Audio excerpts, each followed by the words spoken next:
Libro de Colosenses, hoy esta mañana. Oye, que está bien duro esto.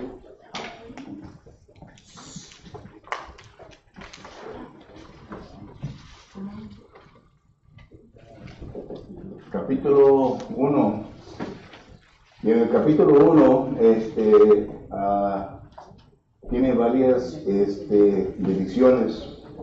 A lo menos si acaso usted leyó el capítulo 1 de Colosenses, estas 2 semanas que estuvieron aquí, solamente podía haber leído que 29 versículos. ¿Qué tanto tiempo se lleva para leer? Unos 5 minutos, 10 minutos. Bueno, todo depende, ¿verdad?, en el nivel de lectura que uno dé. Pero son 29 versículos en Colosenses capítulo 1. Y si usted lo leyó, seguramente se dio cuenta que el apóstol Pablo ahí está hablando de varias cosas. En principal, el apóstol Pablo está hablando concerniente a la iglesia, o le está hablando a la iglesia que se encuentra en Colosas. Usted recuerda que voy a hacer un pequeño mapa ahí, y ahí lo tienen detrás de su Biblia, ¿verdad? Aquí está, acá viene Monte Carmelo, ¿verdad? Aquí el mar de Galilea, el mar Salado, aquí está Jerusalén. Bueno, estamos hablando aquí, por aquí está Éfeso, aquí está la Odisea, y aquí así está la ciudad de Colosas. ¿Okay?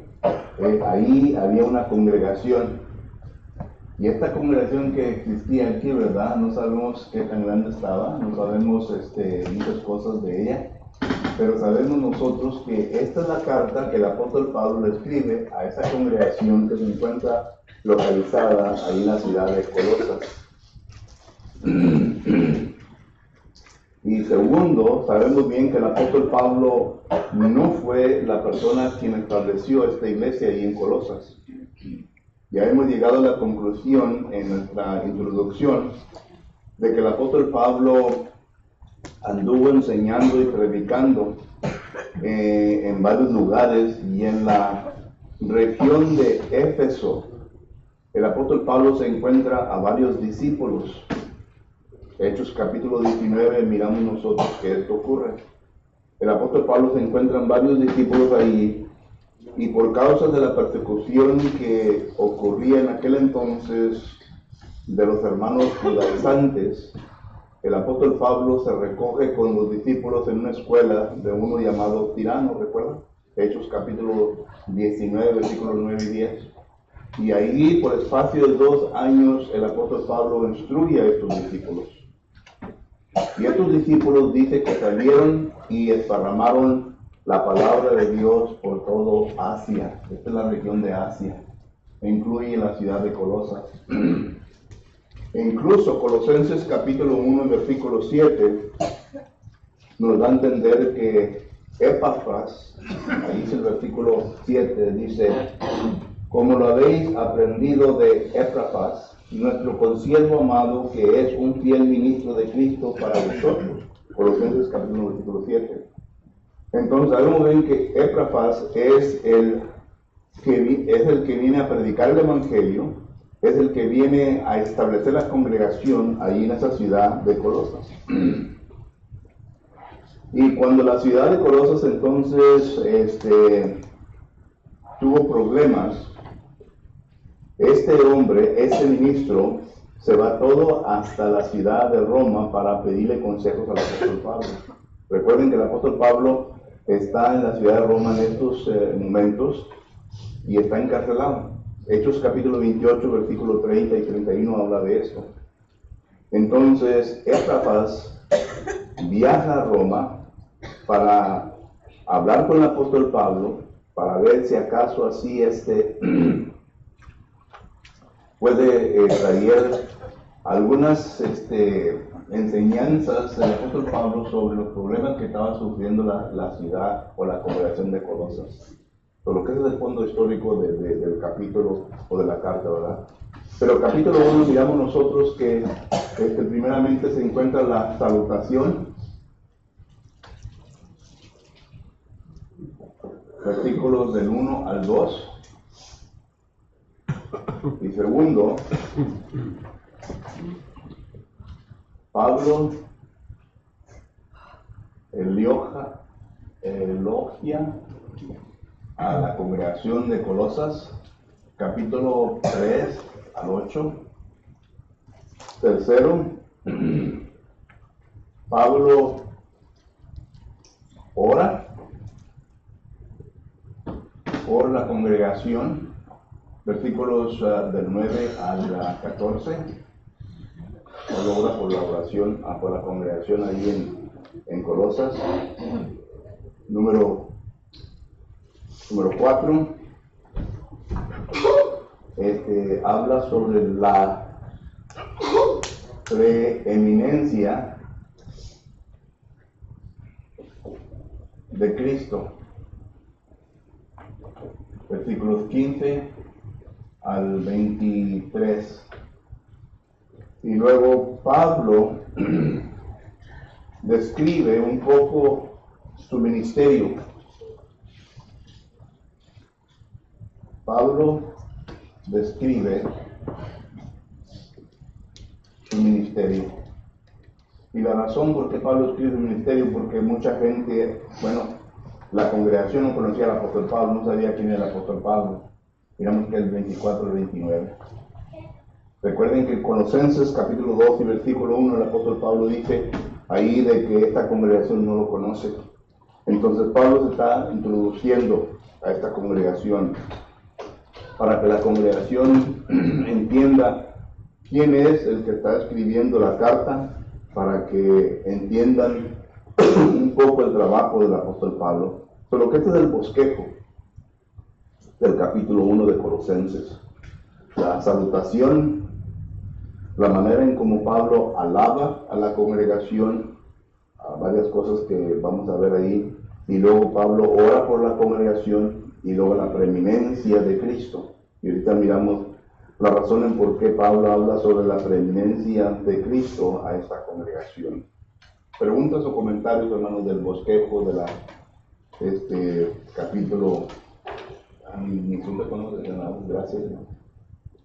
Del capítulo 1. Pregunta o comentario del bosquejo. Ok. Vuelvo a repetir, si usted está tomando notas, lo mejor que puede hacer es mantener un teléfono, tome una foto de esto y luego en la casa ya con más espacio, ¿verdad? Porque miren lo que voy a hacer. Voy a borrar las notas. La salutación de leer esa carta. Miramos nosotros primeramente que dice aquí que es el apóstol Pablo quien escribe esta epístola, y dice que con él está el hermano Timoteo, y dice a los santos y fieles en Cristo que están en Colosas. Otra vez miramos la palabra santos, y la palabra santos, si hoy en día usted le preguntara generalmente a la gente del mundo, ¿verdad?, ¿qué es un santo? ¿Qué respuestas creen ustedes que les van a dar? Un santo le van a decir, bueno, unos tacos que quizás tengan en su casa. Cuando usted entra en un restaurante, ¿verdad?, tienen un santo ahí en la puerta, el santo San Cristóbal, ¿verdad? O en ocasiones cuando entra usted a un hospital, a un sanatorio, ¿verdad?, tienen un santo San Martín de Porras, ¿verdad? Solo que cada santo tiene su significado, y para ellos esos son los santos de ellos. Sin embargo, aquí la palabra del Señor está haciendo referencia a que un santo, ¿verdad?, es una persona viva, y que es una persona que pertenece al cuerpo de Cristo Jesús. Cuando una persona viene a ser bautizada para el perdón de sus pecados, y la persona es añadida al cuerpo de Cristo Jesús, a la iglesia de Cristo, miramos nosotros que de ese momento en adelante, la palabra de Dios les comienza a mencionar o a nombrar elegidos o santos de Dios. Porque son personas que han sido santificadas, son personas que se les ha quitado el pecado de encima de ellos, y por lo tanto ya se convierten en un santo. Desde ese momento en adelante, empieza la obra del Espíritu Santo para santificarlos, es decir, ser los santos. Porque recuerda lo que dice Primera de Pedro, capítulo 1, versículo 13, que dice: ser pues santos, como vuestro Padre que está en los cielos es santo. Dice que debemos ser santos en toda vuestra manera de vivir, ¿verdad? Entonces, el Espíritu Santo es el quien está obrando en nuestra vida por medio de la palabra para hacernos santos, para llegar al punto de una madurez, una perfección como cristianos. Pero noten también que interesantemente el apóstol Pablo usa la frase y fieles. ¿Por qué creen ustedes que el apóstol Pablo usa esta palabra fieles en Cristo? Porque había hermanos infieles en la ciudad de Colosas. Y vuelvo a repetir lo que ya hemos estudiado anteriormente. Los judaizantes eran hermanos en Cristo. Eran personas que habían sido bautizadas. ¿Cómo sabemos esto? Hechos capítulo 15, versículo 5 nos habla de esto. Que los judaizantes eran personas que eran judíos, pero que habían creído en Cristo Jesús. Sin embargo, estos judíos que habían creído en Cristo Jesús no querían dejar la ley del Antiguo Testamento. Y estos hermanos eran personas quienes querían cambiar el sistema de Cristo, querían cambiar la ley de Cristo. Querían ellos que se viniera a hacer lo que el Antiguo Testamento dice, también lo que el Nuevo Testamento dice. Estas personas no creían de que el Antiguo Testamento ya se había puesto por la paz. El Antiguo Testamento era el primer esposo. Y el primer esposo, ¿qué vino a hacer? Vino a morir. El apóstol Pablo dice en Romanos capítulo 7, versículo 1 adelante, y está usando la ilustración del matrimonio. Pero dice, cuando vive el primer esposo y te unes a segundo esposo, es que adulterio. Pero mientras que mueres el primer esposo y te unes al segundo esposo, no es adulterio, está bien con Dios. Pero noten que Pablo está usando el matrimonio para hacer énfasis en la ley. El judío quería tener al primer esposo y quería tener al segundo esposo, y estaban en adulterio espiritual. Y Pablo le dice, el primer esposo, la ley antigua, ya murió. ¿Quién la vino a poner a muerte? Cristo. Colosenses 2, 14 y 15. Entonces ahora están viviendo con el segundo esposo, que es el Nuevo Testamento. Entonces miramos nosotros que estos judíos, judaizantes, eran miembros del cuerpo de Cristo Jesús. Gálatas capítulo 2 y versículo 4 dice que ellos entraban en la congregación como espías para tratar de ¿qué? De quitarnos la libertad que nosotros teníamos o que ellos tenían en Cristo Jesús y que nosotros tenemos en Cristo Jesús. Estos eran falsos hermanos. Entonces, estos hermanos no eran fieles en Cristo Jesús. Y por eso el apóstol Pablo quiere hacer la distinción entre fieles hermanos y hermanos que no son fieles. Porque en el capítulo 2 ya comienza a hablar de ciertos grupos de hermanos que se encontraban dentro del cuerpo de Cristo Jesús. En el cuerpo de Cristo Jesús se encontraban hermanos que eran legalistas. ¿Qué es un legalista? Peleando, discutiendo. Un legalista es un hermano o hermana, ¿verdad?, que tiene su propia opinión sobre ciertas cosas doctrinales, sí, y va a hacer todo lo posible para imponer esas opiniones a la congregación. No importa lo que diga la Biblia, es una persona legalista. Y como la hermana dice, ¿verdad?, en ocasiones se vuelven en pleito. Se vuelven en pleito. Un legalista es una persona así. Una persona que cree en las tradiciones.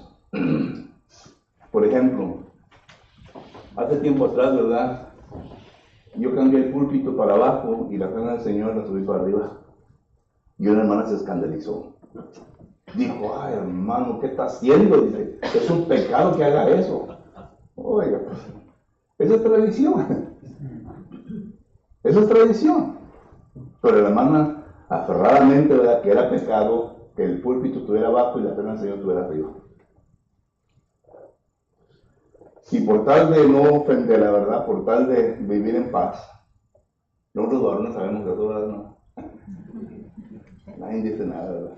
Por tal de vivir en paz, ¿verdad? Ok, está bueno. No. Se volvió arriba al púlpito y la cena abajo. Abajo. Pero eso para probar que hay legalistas en el cuerpo de Cristo Jesús.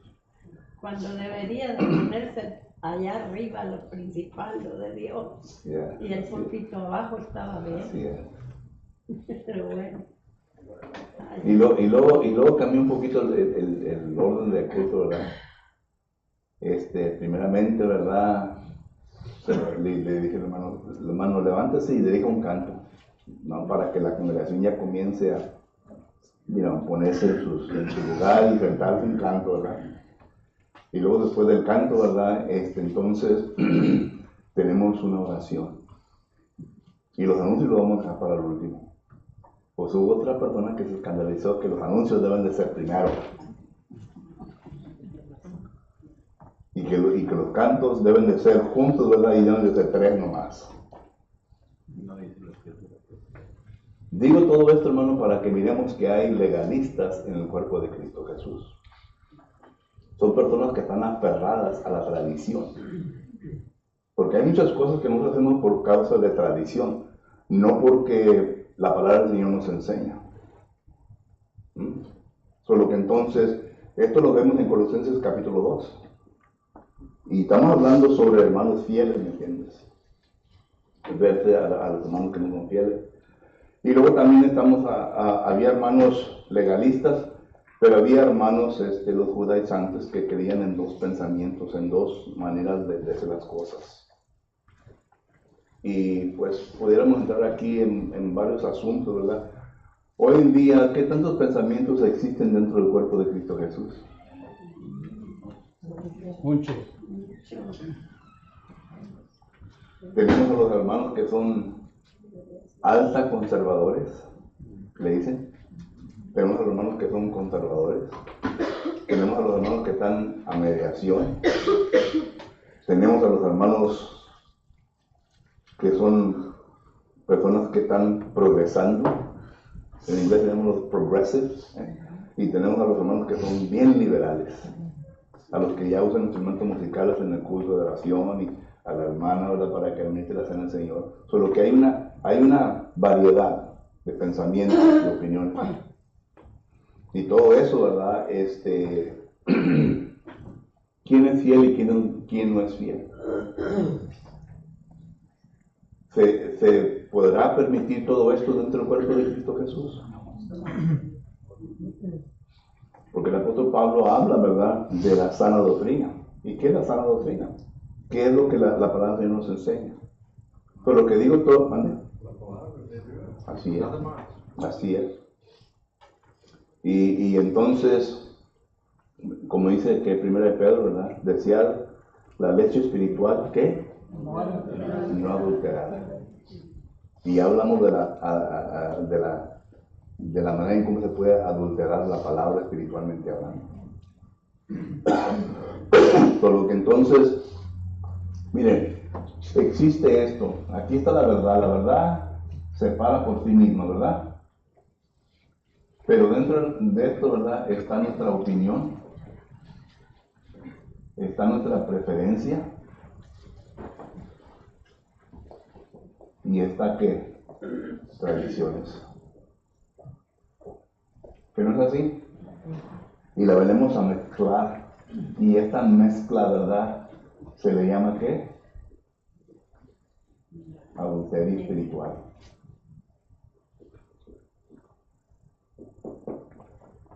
Opinión nuestra, preferencia y tradiciones. Las tradiciones, ¿verdad?, por muchos años ya no cuestionamos lo que estamos haciendo, nomás lo hacemos como cosas buenas, ¿verdad? Pues estamos, eso es otra tradiciones. La opinión, a esto se le nombra un exégesis. Cuando yo tengo una opinión de una cosa, ¿verdad? Trato de buscar un versículo de la Biblia y trato de meter esa opinión, ¿verdad?, en ese versículo. Déjenme ilustrarle un punto. Deuteronomio capítulo 22, versículo 5. ¿Habla del vestuario? No. Pero hay hermanos que dicen, ¿verdad?, que la mujer no puede usar pantalones por causa de Deuteronomio 22, 5. Eso es poniendo la opinión nuestra a la verdad, a la palabra de Dios. Porque las mujeres en aquel tiempo ni usaban pantalones. El varón usaba lo mismo que la mujer. ¿Que no es así? Las túnicas. Pero eran túnicas, ¿verdad? Yo uso pantalones. Mi esposa puede usar pantalones. Mis pantalones son diferentes porque son para qué. ¿Y los pantalones de ella son para qué? Y el hermano lo dijo. Eran diferentes. Solo que entonces, y luego la preferencia. No, que a mí me gusta. Y hay esos hermanos que son bien tercos. Y hermanitas también que son bien tercas. A mí me gusta, hermano. Ok. Así me gusta a mí. Que te haga de esta manera. Pero entonces, esto es lo que vemos en el libro de Colosenses. En el libro de Colosenses vemos esto. Y por eso el apóstol Pablo hace una distinción entre santos y hermanos fieles. Y se me está acabando el tiempo. Y le voy a seguir adelante. ¿Ok? Cuando lleguemos al capítulo 2 hablamos un poquito más de esto. Pero luego el apóstol Pablo habla concerniente a la congregación. Voy a poner palabra elogiar, ¿verdad? Ya está en el 3 al 8. Primeramente, el apóstol Pablo les dice: yo estoy contento y admiro a ustedes por la manera en cómo ustedes, ¿qué?, recibieron el Evangelio. Recibieron el Evangelio. Seguramente que ahí en esta área había mucha oposición concerniente al recibir el Evangelio en la vida de las personas. Y Pablo les dice a ellos, ¿verdad?, que él está contento en la manera en cómo ellos dicen, el versículo 3, siempre orando por vosotros, damos gracias a Dios, Padre nuestro Señor, habiendo oído de vuestra fe en Cristo y del amor que tenéis a todos los santos. Por lo que entonces el apóstol Pablo inmediatamente comienza a elogiar a esta congregación de su fe, de su ¿qué? Amor, y ¿qué más? Esperanza. ¿Verdad que sí? La fe que ellos tuvieron en el Evangelio, el amor que se tuvieron uno al otro, y la esperanza que ellos tenían para las cosas del futuro. Y luego miramos nosotros que nombra, ¿verdad? Seguramente este hermano era un hermano capacitado, listo para enseñar a la hermandad concerniente a las buenas nuevas. Y a lo mejor este hermano, ¿verdad?, le faltaba un poquito de conocimiento en cómo administrar una congregación. Porque miren, para una persona que viene a empezar una congregación, primeramente se encuentra el evangelismo, ¿verdad? Y el evangelismo, pues yo desde el punto de vista es fácil, ¿verdad?, predicarle a la gente sobre Cristo Jesús. Pero luego viene la persona a obedecer y hace forma que la iglesia. Ya cuando se forma la iglesia, este líder entonces tiene que organizar. Tiene que organizar la iglesia, el líder. Ya aquí entonces ya comienza a establecer ancianos, los diáconos, etcétera, ¿verdad? Viene la organización. Entonces, después de la organización, ya vienen los problemas de la congregación. Y aquí entonces es cuando uno tiene que usar el heurístico bíblico. O sea, en cómo solucionar problemas dentro de la congregación. ¿Ok? El líder entonces ya empieza, establece, y ya entonces viene los problemas, y ya entonces ahora están en cargo Efesios capítulo 4 versículo 11 y 12 de los ancianos, de los evangelistas y maestros. Y claro, ¿verdad? Entonces ya viene que el entrenamiento a la congregación. Aquí viene el crecimiento. ¿Ok? Aquí pues viene ya también la multiplicación. O sea, el de venir a plantar congregaciones en otros lugares. Nosotros tenemos el concepto hoy en día de que queremos crecer a hacer una congregación de 1000 miembros. La Biblia nunca enseña eso.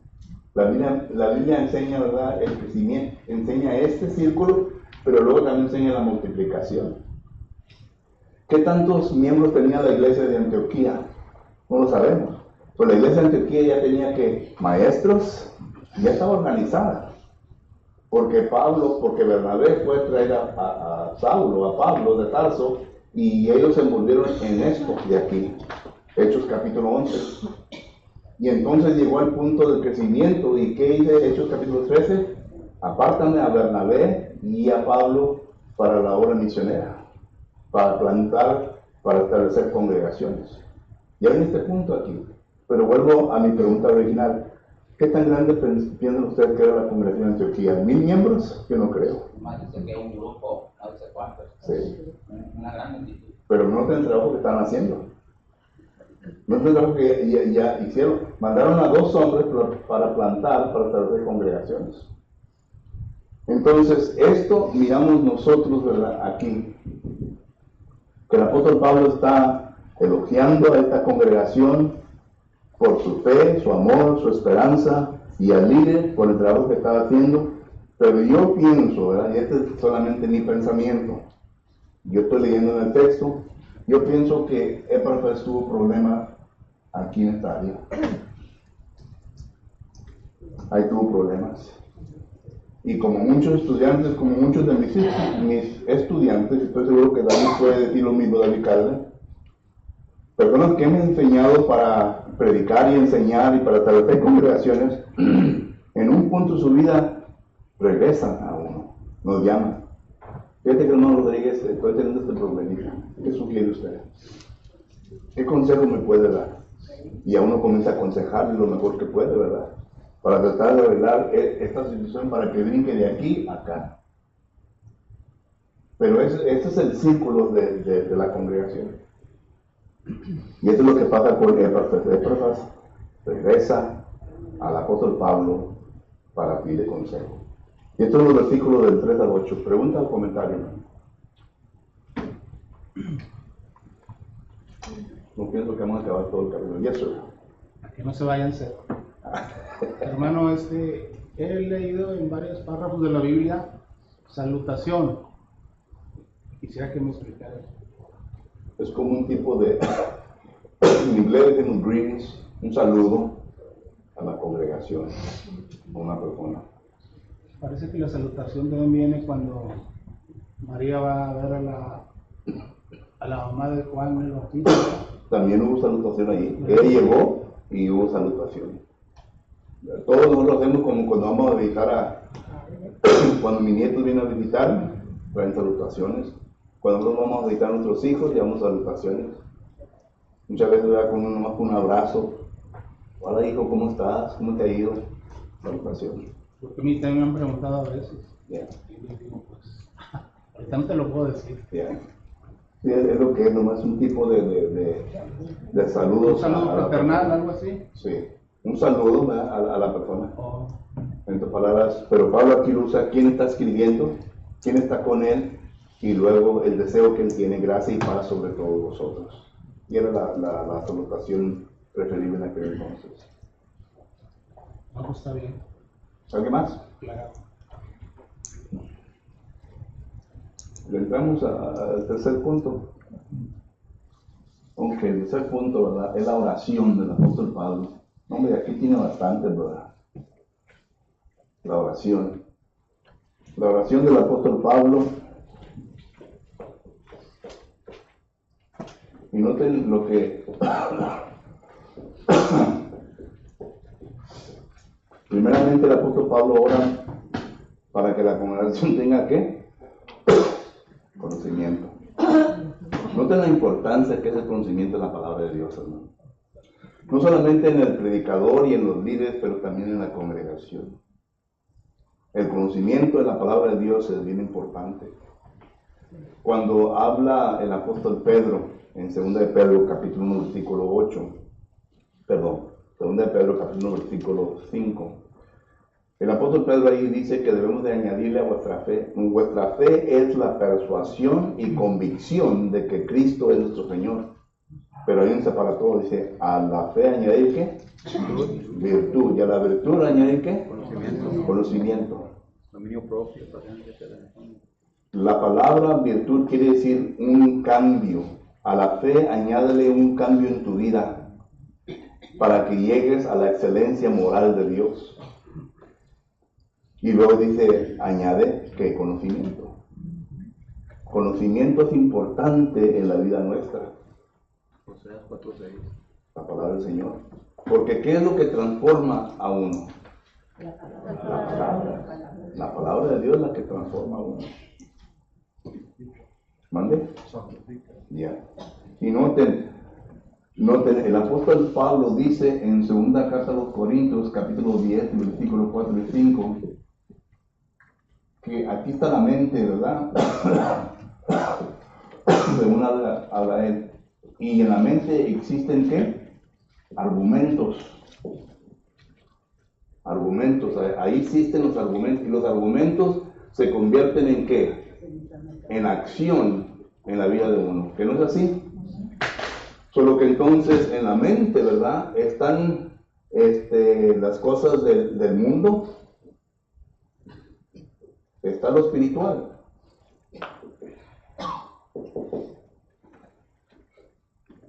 Y entonces tiene que haber un cambio aquí tiene que haber un cambio. Y el apóstol Pablo está diciendo, esto debe ser lo fuerte. Y es el mismo pensamiento que el apóstol Pablo habla en, alguien lea Gálatas capítulo 5, el versículo que es 16 al 18. Un mismo que hice ahí. Gálatas 5, 16 al 18. Digo pues, andad en el Espíritu y no satisfagáis los deseos de la carne, porque el deseo de la carne es contra el Espíritu y el Espíritu es contra la carne. Estos se oponen entre sí para que no hagáis lo que quisieres. Pero si sois guiados por el Espíritu, no estáis bajo la ley. Ok, noten, Pablo aquí lo pone de otra diferente manera. Esta es la carne, el mundo, ¿verdad? Aquí usa la carne. Dice, no seas guiado por la carne, sino por el Espíritu. Y luego dice que hay una guerra, ¿verdad? Santiago lo pone de esta manera en Santiago capítulo 4, versículo 1, que dice, ¿no es lo que dice Santiago 4:1?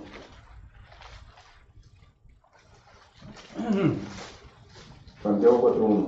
¿De dónde vienen las guerras y los pleitos entre vosotros? ¿No es de vuestras pasiones las cuales combaten en vuestros miembros? ¿Dónde vienen las guerras? De aquí. Entonces todo esto tiene que ser cambiado. Y esto regresa a lo que dice Romanos capítulo 12 y versículo 2, ¿verdad? Transformados nuestra mente. ¿Para qué? Para que esté de acuerdo a la voluntad de Dios. Entonces, esto es lo que uno tiene que trabajar, ¿verdad? Tiene que trabajar en esto. Porque aquí, ¿verdad? Hay mucha información que viene a nuestra mente. Miren, si usted no lee su Biblia en toda la semana, ¿qué va a tener aquí? nada. Si usted viene solamente al culto de oración el domingo, nada. Una hora. ¿Qué piensa aprender una hora? Si no vienen las clases bíblicas, no vienen los servicios en la tarde, no vienen los miércoles. Y luego, vamos a decir aquí, el 90% aquí y aquí el 10%. Y luego tenemos la audacidad de decir, yo no sé por qué me pasó esto. ¿Por qué les pasaría eso? Yo no sé, hermano, por qué me pasó esto. Yo no sé por qué mis hijos no siguieron a Cristo Jesús. Yo no sé por qué mis hijos cuando llegaron ya a la edad de que ya ponen sus propias cosas, ya no me siguieron, yo no sé. Usted sí sabe. Es una película, tú sabes.